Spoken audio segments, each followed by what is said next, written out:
네, 그러면 이번 주차 두 번째 영상 해석에 대해서 강의를 하도록 하겠습니다. 해석은 앞에서 배우신 도전 직면과 마찬가지로 통찰 단계의 상담의 기술에 해당하는 거고요. 해석은 말 그대로 그 사람이 보이는 어떤 그 사람의 생각이나 감정, 그 사람의 행동 패턴 이런 것들 여러 가지 상담자가 몇 회기 쭉 이제 그 사람의 정보를 탐색한 거를 토대로 핵심적인 부분을 머리로 분석한 내용을 해석으로 전달하는 거예요. 내담자가 자기 자신에 대해서 새롭게 좀 더 이해를 넓혀갈 수 있도록 도와주는 게 해석인데, 그래서 앞에 배우신 직면과 이 해석을 같이 뭐라 그럴까? 합쳐서 전달하게 되면 좀 더 개입이 효과적으로 이루어질 수 있겠죠. 한번 읽어볼까요? 네. 사람은 산의 높이와 바다의 거대한 파장, 강의 긴 굽이, 해양의 광대한 파도, 별들의 움직임에 놀라며 해외로 떠난다. 그렇죠. 그러나 정작 자신은 그냥 지나쳐버린다. 이 얘기는 뭐냐면 우리는 외부 세계에 대해서는 관심도 많고 일부러 보러 가기도 하고 놀래기도 하고 그러는데 나 자신에 대해서 그리고 나의 내면이나 이런 부분에 대해서는 일부러가 아니더라도 지나쳐버리는 경우가 많다는 거죠. 근데 그렇게 지나치고 살다 보면 현실의 삶에서 일이 좀 잘 안 풀릴 수도 있고 내 마음이 힘들 수도 있고 이해할 수 없는 뭐 이런 증상들이 막 나타날 수도 있고 그렇게 되면 사람들이 상담을 받으러 오죠. 상담을 받으러 오면 이제 상담자는 내담자가 자신의 어떤 중요한 모습들을 그냥 지나쳐 버리지 않고 바라볼 수 있도록 그리고 그걸 대해서 함께 통찰을 얻을 수 있도록 도와주는 역할을 한다고 생각하시면 됩니다. 자, 이 사례를 좀 볼게요. 준기는 우울하고 목적이 없다고 상담자에게 말했다. 그는 아무 것에도 관심이 없고 삶의 목적도 가지고 있지 않다고 느꼈다. 또 형이 오토바이 사고로 죽은 이후에 그의 부모님이 준기가 얼마나 위험에 처할지 걱정하는지에 대해 상세하게 이야기했다. 이것과 상담자가 몇몇 상담회기를 통해서 그에 대해 알게 된 다른 정보를 가지고 상담자는 해석을 전달했습니다. 삶에 대한 목적의 결핍이 당신의 형을 잃은 것에 대해 여전히 슬퍼하고 있기 때문인지, 당신이 스스로 결정을 내릴 수 없고 스스로가 누구인지를 모르기 때문인지 의심스럽네요. 그러니까 이 얘기의 해석은 뭐냐면 준기는 형의 죽음으로 인해서 자신이 이렇게 우울하고 목적이 없다라고 생각을 하고 있지만 상담자는 좀 그걸 다르게 본 거예요. 그래서 형 때문만이 아니라 당신 스스로 결정을 내리거나 자기에 대한 이해가 부족한 거 아닌가요? 라는 것을 조심스럽게 해석을 통해서 전달을 한 겁니다. 준기가 이 얘기를 듣고 이제 곰곰이 생각을 하겠죠. 그래서 이 해석은 준기로 하여금 자신의 우울과 목적 없음을 알 수 있도록 도와줬다. 그래서 상담자하고 이야기가 계속되면서 준기가 자신의 내부에서 무엇이 진행되고 있는지를 이해하려고 노력을 하면서 그는 자신의 삶을 새로운 시각으로 보고 그가 어떻게 되기를 원하는지 생각할 수 있게 되었다. 네. 그래서 이 해석의 효과는 이렇게 나타날 수 있다고 보시면 됩니다.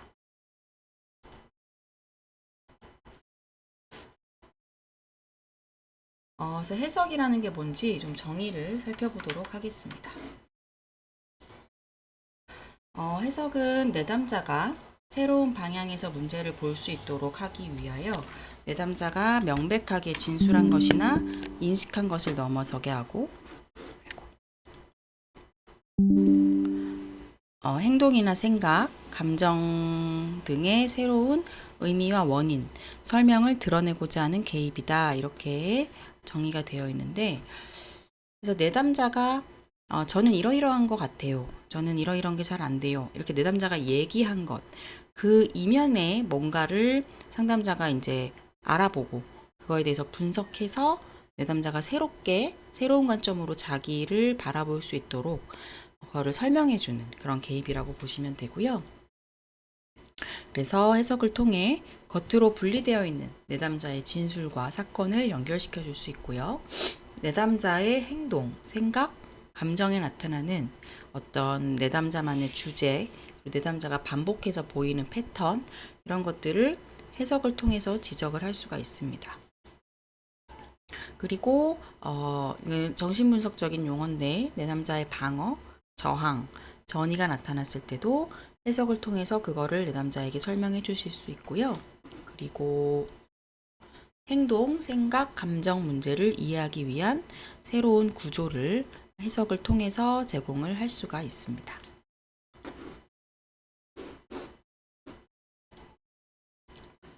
자, 그래서 해석의 유형을 살펴볼 건데 여러 가지 유형이 있어요. 먼저 직접적 진술입니다. 그래서 이거는 내담자에게 조금은 직접적으로 해석을 전달하는 방법인데, 당신은 결혼하는 것에 대해 걱정합니다. 그래서 당신은 결혼에 대한 불안을 완벽한 결혼식을 치르는 것으로 전환시키고 있네요. 이렇게 좀 직접적으로 전달을 해주는 거고요. 두 번째는 가설적인 진술이에요. 가설적인 거는 내담자에게 조금은 더 조심스럽게 해석을 뭔가 이렇게 기정사실처럼이 아니라 가설인 것처럼 제시를 하는 건데요. 당신의 실패에 대한 두려움은 어머니를 기쁘게 해드릴 수 있을지에 대한 확신이 서지 않은 감정과 어떤 연관이 있는지 궁금하군요. 그래서 이거는 궁금하군요 라는 말을 씀으로써 질문하기에서 간접 질문의 형태를 띠고 있지만 내용상으로는 해석의 내용이 들어가 있는 겁니다. 근데 질문도 있어요. 이렇게 직접적 질문이죠. 당신의 아버지와의 좋지 못한 관계 때문에 자신을 신뢰하지 못할 사람이라고 생각합니까? 이렇게 질문을 던져서 자신에 대한 통찰을 더 얻는 그런 방식으로 진행할 수도 있고요. 그 다음에 즉시성과 함께하는 해석. 요거는 조금은 여러분에게 어렵게 느껴질 수도 있는 게 아직 즉시성을 안 배웠어요. 물론 우리 질문하기에서도 즉시성을 가지고 질문하는 거가 나오기는 해서 그때 잠깐 설명을 드리긴 했는데, 성적 이야기는 별로 하고 싶지 않다고 말하지만 땡땡님 눈에 눈물이 고이는 걸 보니 성정이라는 것이 땡땡님에게 중요한 일이면서 다루기 어려운 일이 아닌가 싶은데요. 이렇게 이 즉시성은 상담자와 내담자의 현재 즉시적인 어떤 행동이나 그 둘 간의 관계나 이런 걸 활용한 건 아니지만 현재 즉시적으로 내담자 눈에 눈물이 고이는, 그러니까 here and now에서의 지금 여기에서의 내담자의 반응을 활용해서 해석을 전달하는 그런 유형입니다. 그리고 공감, 승인, 지지적 해석이 있어요. 이거는 해석이긴 하지만 되게 공감적이고 지지적으로 전달되는 유형인데요. 땡땡님이 아버지한테 인정받고 싶은 마음이 오히려 크셨군요. 여전히 잘하는 딸로 인정받고 싶었던 마음이 좌절되다 보니 땡땡님도 모르게 아버지가 불편했을지도 모르겠네요. 그러니까 내담자의 마음을 이해하고 공감해 주면서 뭔가 해석을 전달을 하고 있죠. 그다음에 이제 도전적 해석이에요. 이거는 이제 앞 시간에 배운 직면 도전과 이제 함께 같이 병행하는 그런 해석인데, 땡땡님의 이야기를 계속 들으면서 땡땡님은 자신의 삶을 살기보다는 남자친구의 생활 속으로 자꾸 들어가려 하는데 왜 그런지 궁금해지네요. 그래서 뭔가 내담자의 어떤 모순되거나 불일치되거나 이런 지적해야 할 부분을 해석을 통해서 하고 있는 거고요. 그리고 마지막으로 경험적 접근 뒤에 요약 형식으로 간단히 제시한다. 이 유형은 내담자의 통찰 내용에 인과관계를 연결시켜서 덧붙인다라고 되어 있는데, 이래서 이랬군요. 훨씬 더 이해가 됩니다. 이렇게 전달할 수 있고, 땡땡님의 괴로운 마음이라는 게 남자친구가 잘 지내지 못하는 것이 걱정되었던 것이군요. 땡땡님이 남을 배려하려고 걱정한다는 것은 여유가 생겼다는 증거가 아닌가 싶네요. 이렇게 원인 결과를 연결시켜서 해석을 전달하기도 합니다. 그럼 이제 해석의 유형을 살펴봤고 해석의 의도를 살펴볼 건데요. 해석을 왜 하는가? 그러니까 상담자는 어떤 개입의 의도로 해석이라는 기술을 사용하는가를 보면 일단 첫 번째는 통찰의 촉진이에요. 그래서 내담자가 자기 자신에 대해서 그리고 자신의 동기에 대해서 더 이해하게 되는 것. 그래서 통찰을 확장시켜주는 그런 의도를 가지고 있고요. 그리고 상담자가 내담자에게 해석을 자꾸 이렇게 전달을 하면서 내담자는 이 나의 문제나 나의 고민을 이런 식으로 분석할 수 있구나. 이렇게 자기 문제를 해석하고 설명할 수 있는 개념적인 형식을 모델링하는 역할도 의도로도 사용이 됩니다. 그리고 감정을 파악하고 강렬화할 수가 있어요. 내담자가 어떤 감정을 느끼는데 내가 왜 이렇게까지 화가 나지? 이게 별로 서운할 일이 아닌 것 같은데 왜 이렇게까지 서운하지? 이렇게 스스로가 자기 감정에 대해서 이해를 잘 못할 때가 있어요. 그때 내담자가 이러이러한 이유로 이렇게 감정을 느낍니다 라는 해석을 통해서 내담자가 스스로 그걸 이해하고 그래서 본인이 뭔가 좀 불편한 감정도 그냥 감당할 수 있도록 도와주려는 의도도 있습니다. 그리고 세 번째는 자기 통제를 격려하게 되는데 내담자들이 스스로가 뭔가 불편한 자기의 어떤 생각이나 감정이나 자신의 행동, 뭔가 후회되는 행동이라던가 이런 것들에 대해서 스스로를 비난하는 경우가 되게 많아요. 근데 이 해석을 통해서 내가 이러이러한 이유로 이렇게 느끼거나 이렇게 행동할 수밖에 없었구나 이걸 이제 알게 해주는 거죠. 그러면서 내담자가 스스로에 대한 비난을 멈추고 자신의 행동을 더 책임지고 자기를 더 잘 통제할 수 있도록 도와주려는 그런 의도를 가지고 있습니다. 자, 그러면 이 해석은 어떤 효과를 가지느냐 살펴볼 건데요. 자, 첫 번째는 내담자의 문제를 설명할 개념적 형식과 논리적 근거를 제공한다. 이렇게 되어 있어요.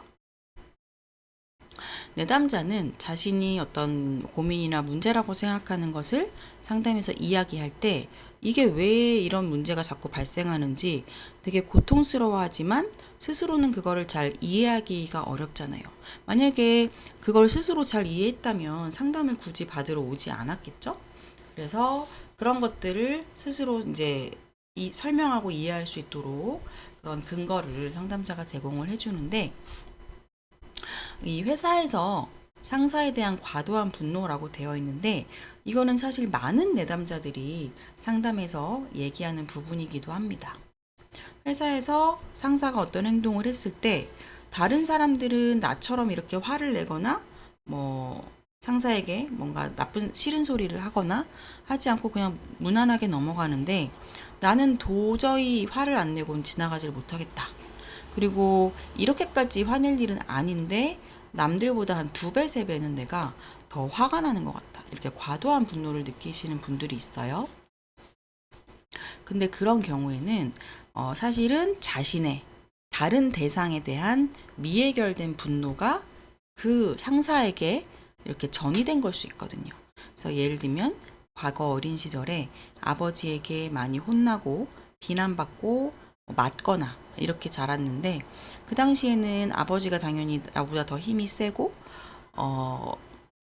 집안에서 권위도 있고 이러다 보니 전혀 그거에 대해서 반항하거나 대들거나 할 수가 없었죠. 그래서 그걸 다 그 분노들을 억압을 하고 있다가 이제 이 내담자가 회사에 가서 아버지랑 비슷한 특성의 사람을 보면 남들이 한 3 정도 화가 날 게 10배로 화가 날 수가 있는 거예요. 그래서 이 무의식이 되게 무서운 건데 그래서 이런 설명을 상담자가 해주면 내담자들은 그 설명을 듣고 내가 왜 이렇게 과도하게 화가 났는지 스스로가 이해를 할 수 있게 되고요. 스스로가 자신의 과도한 분노에 대해서 이해를 하게 되면 그 이후부터는 좀 덜 화가 나는 그런 효과가 나타날 수가 있습니다. 두 번째로는 정신분석 관점에서 효과를 보면 자기 인식을 생산하고 내담자를 변화시킴 이렇게 되어 있어요. 그래서 주로 해석을 많이 하는 게 정신분석적인 해석들이 많이 이루어질 수 있어요. 전이라던가 투사라던가 이런 것들을 해석으로 많이 제공할 수 있는데, 자, 전이를 해석하는 걸 통해서 예를 들면 상담자 내담자 관계에서 여기 예시에 내담자가 수동적 피해자, 상담자가 지배적 지시자라고 쓰여져 있죠. 이거는 이제 내담자가 그렇게 인식하는 거예요. 상담자가 실제로는 내담자에게 지배적이거나 지시하려고 하지 않았는데도, 아니면 뭐 약간 그럴 수 있지만 그거를 더 크게 부풀려서 생각을 한다거나 그렇게 하게 되는 이유가 내담자가 어렸을 때 아동기의 주요 관계였던 뭐 부모님이나 가족과의 관계에서 자신이 그런 입장에 놓여 있던 거예요. 그러다 보니 상담자를 봤을 때도 그것이 전이로 나타날 수 있는데, 그래서 이런 것들을 해석을 해줌으로써 내담자가 자기 스스로에 대한 인식을 더 생산해 낼 수 있고, 그걸 통해서 스스로 변화까지도 이어질 수 있는 거죠. 그래서 그거에 대해서 상담자가 해석한 내용을 좀 보면, 당신의 어머니가 당신보다 오빠를 더 좋아했다고 항상 느꼈기 때문에 내가 다른 내담자를 돌보는 것에 대해 화를 내고, 당신은 다른 내담자와 나를 공유하는 것을 싫어하는 것 같습니다. 이렇게 상담자가 내담자에게 해석을 전달을 해줄 수 있습니다. 그다음에 세 번째로는 정보 처리적 관점이에요. 그래서 이 해석을 통해서 이 정보에 대한 확인을 할 수가 있는데, 상담자와 내담자 관점의 차이를 확인한다. 그래서 예를 들면 내담자는 선생님 저 되게 요새 우울해요. 우울한데 아마 이게 호르몬 때문인 것 같아요. 이렇게 설명을 할 수 있거든요. 근데 상담자가 보기에는 단순히 뭐 호르몬 때문에 우울하고 이런 게 아닌 것 같은 거죠. 그럼 상담자가 내담자한테 당신의 최근에 어머니의 죽음을 겪었는데 그거에 대해서 상실감이 아직 해결이 되지 않은 것 같고요. 어머니의 죽음 이후에 아버지로 인해서 좀 버려지는 경험을 하셨는데, 그런 것들이 당연히 누구 씨를 우울하게 만들 수 있을 것 같습니다. 이렇게 해석을 해주면 내담자는 내가 우울한 게 충분히 그럴 만한 이유가 있었구나, 이거를 깨달을 수 있게 되는 거죠. 그리고 네 번째로는 인지심리적 관점입니다.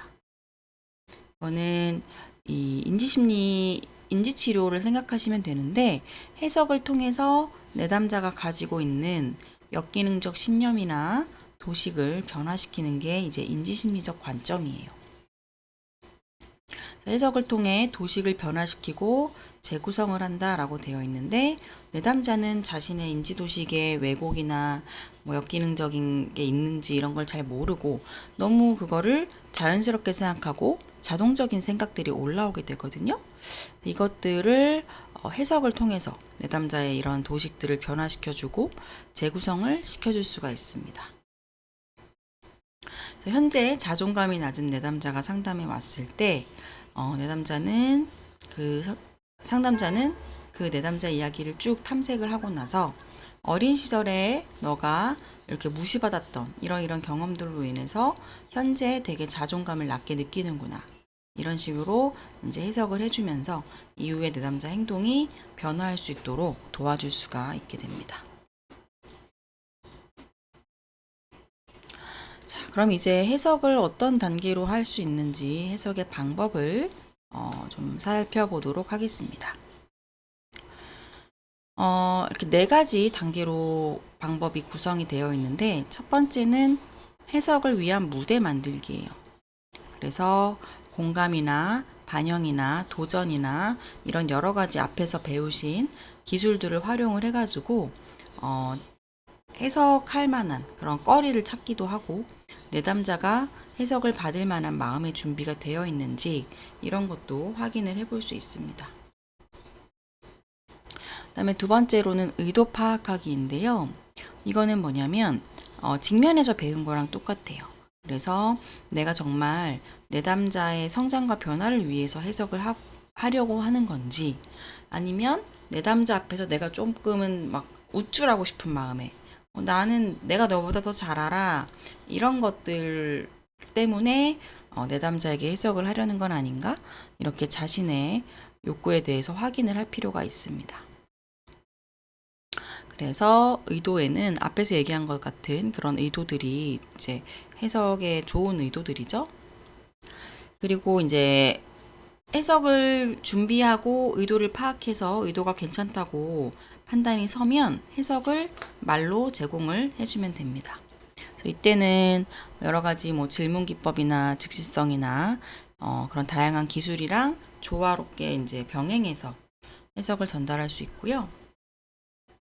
그리고 이 해석을 할 때는 여러분이 내 말이 다 맞아, 이런 마음으로 해석을 전달하시면 안 돼요.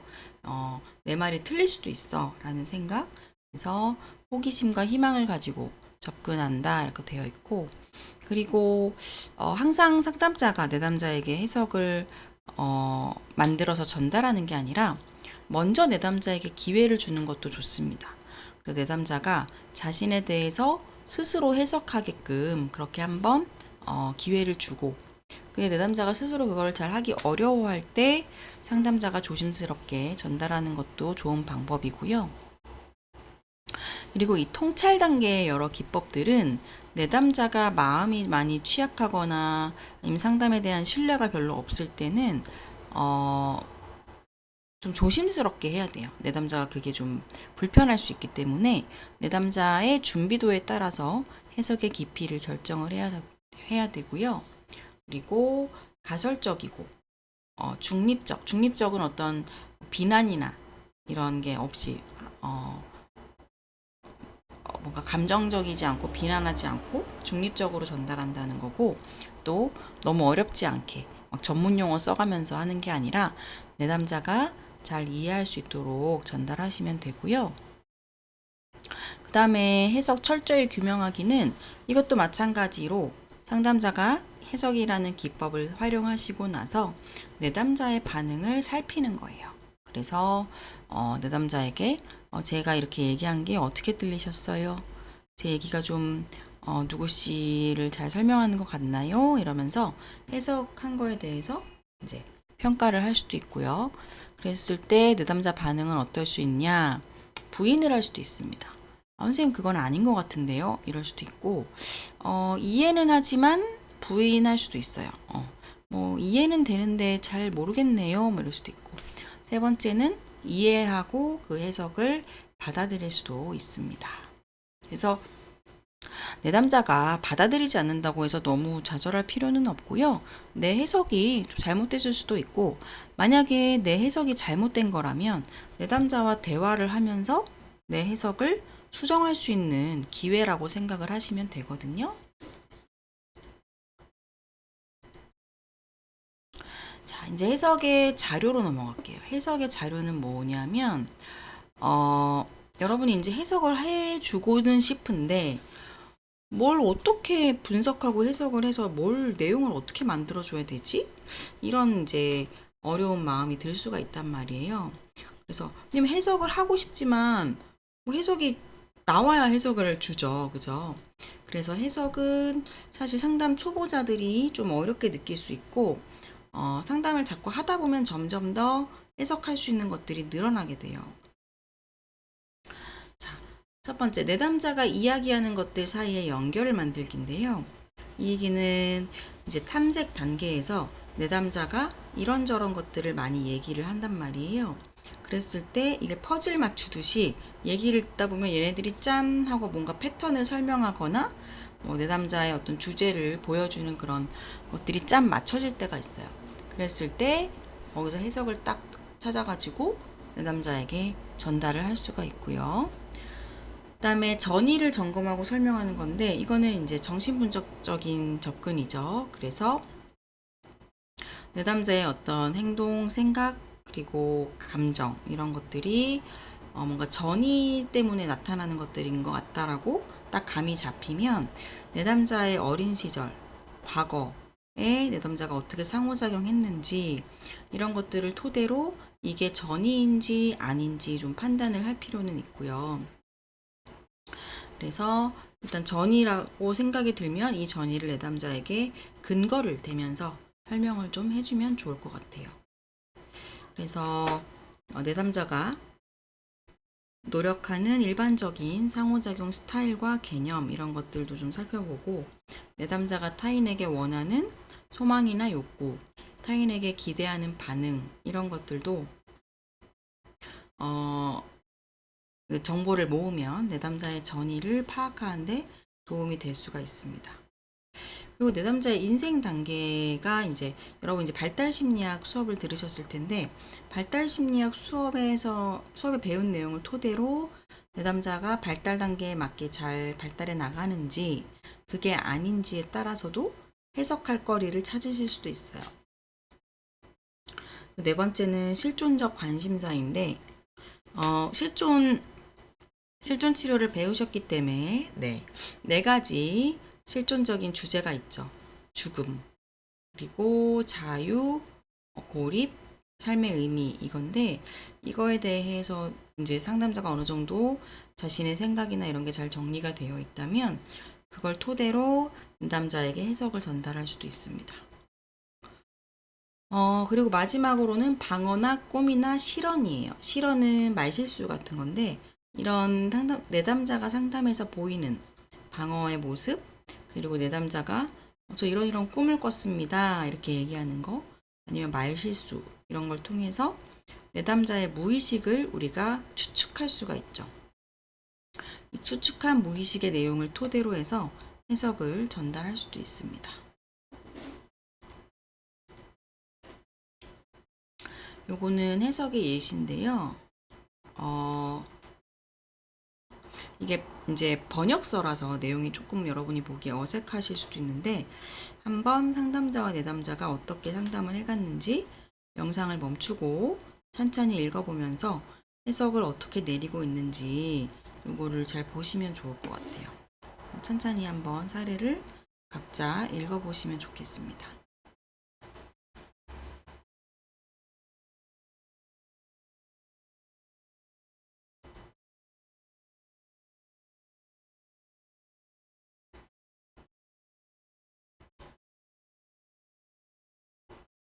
네, 그러면 넘어갈게요. 자, 해석을 이런 식으로 전달할 수가 있는데 그러면 해석할 때는 어떤 것들을 주의해야 될까를 살펴보도록 할게요. 해석은 내담자의 여러 가지 정보를 우리가 제가 퍼즐이라고 얘기했는데 퍼즐 맞추듯이 모여진 다음에 종합적으로 이루어지는 과정이다. 그래서 조심스럽게 진행하시는 게 좋습니다. 왜냐면 내담자 입장에서는 상담자의 이야기에 상당히 무게를 두고 그거를 받아들일 수 있기 때문에 해석을 신중히 해서 잘 전달하는 게 필요하고요. 그다음에 두 번째로는 내담자의 핵심 패턴이나 문제에 대한 상담자의 가설적인 이해다. 그 얘기는 실제 내담자는 그 해석에 맞지 않을 수도 있어요. 그래서 해석을 전달하고 나서는 꼭 내담자에게 이 해석이 어떤 것 같으세요? 이렇게 타당함을 검토하는 것이 중요합니다. 그래서 검토를 하실 때는 내 해석에 대한 내담자의 생각을 묻는 것도 중요하지만 이 해석을 들은 내담자의 감정도 또 우리에게 중요한 단서가 될 수 있기 때문에 개방적인 질문을 내담자에게 던져요. 그것에 대해서 어떻게 느끼시나요? 그리고 또 그 감정을 반영을 해주면서 이 해석 이후에 내담자의 반응을 다뤄줄 수도 있고요. 네 번째 보시면 성급한 해석보다는 다른 기법 등을 통해서 내담자 탐색이 충분히 이루어진 후에 내담자가 자신을 이해하고자 하는 의도를 드러낼 때 진행한다. 그래서 충분히 탐색도 안 됐는데 이 해석이 그래서 좀 불분명한데도 막 전달을 한다거나 이런 것도 좀 하지 않아야 되고 내담자가 해석에 대한 마음의 준비가 안 됐을 때는 오히려 전달하는 것이 더 상담관계를 해칠 수도 있습니다. 그리고 해석을 남발하는 건 전혀 좋지 않아요. 아주 중요한 핵심적인 부분에 대한 해석만 딱 전달하는 게 효과적이지 어느 누구도 내가 이렇게 막 분석돼서 해석되고 평가되고 이런 거를 이렇게 막 즐기는 사람은 없거든요. 너무 많은 해석보다는 핵심적인 내담자 문제에 초점을 두고 해석할 것. 네. 그리고 여섯 번째 거는 앞에서 설명했고, 일곱 번째 거는 해석을 너무 막 장황하게 길게 얘기하는 것도 좋지 않아요. 되도록 짧게 요약해서 잘 정리해서 전달을 하시고, 내담자에게 이거를 억지로 주입시키려고 하지 말고 내담자에게 초점을 두고 해석을 전달하시면 좋습니다.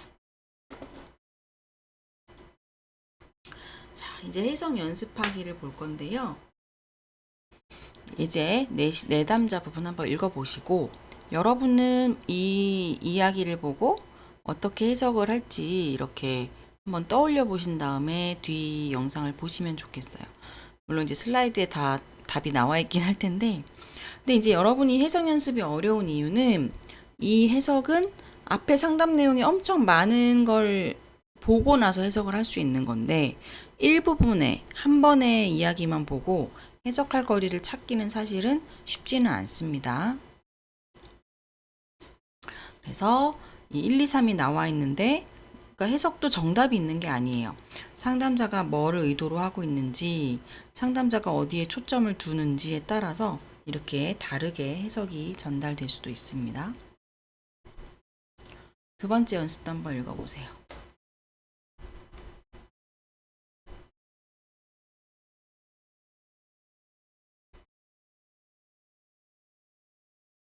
그래서 여기서는 해석을 전달할 때 상담자 2번을 보면 질문 기법을 통해서 해석을 전달하기도 하고 있죠. 그 다음에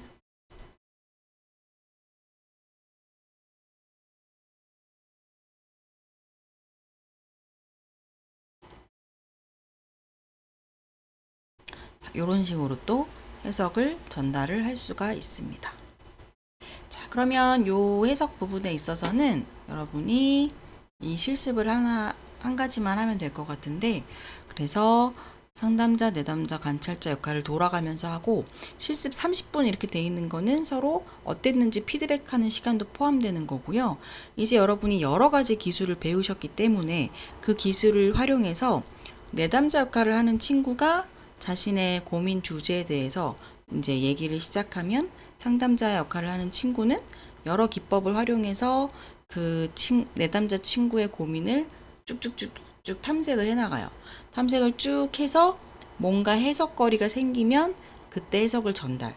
그러려면 한 시간이 그래도 5분에서 10분 정도는 필요하지 않을까 싶기는 합니다. 그래서 그렇게 실습하고 서로 어땠는지 경험이 서로 피드백하는 그런 실습을 이번 해석 영상에서는 보시고 실시하시면 될 것 같습니다.